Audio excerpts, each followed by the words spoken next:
What is divorce in Colorado? Well, Colorado divorce is a process. It's a series of steps that will help folks end their marriage.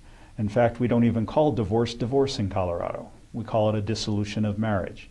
In a dissolution of marriage, what the court will do is go through 5 basic areas and help people get divorced. Although at times it may not seem like it's helpful, it's really getting the job done for you if all the steps are followed and followed correctly. The first step is to do an initial status conference, at least in El Paso County. Some of the other counties may do things slightly differently, but it's an initial meeting with the court where deadlines are set and times are set for exchange of information and determination whether or not it's going to need any experts in the case.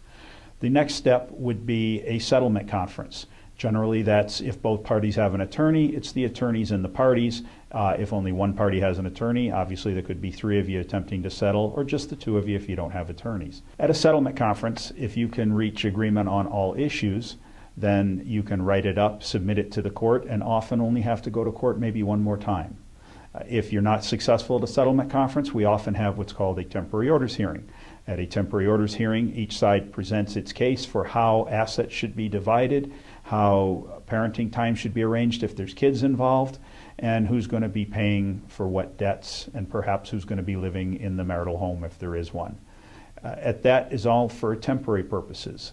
That lasts from the time of the temporary orders hearing up until you have a final orders hearing.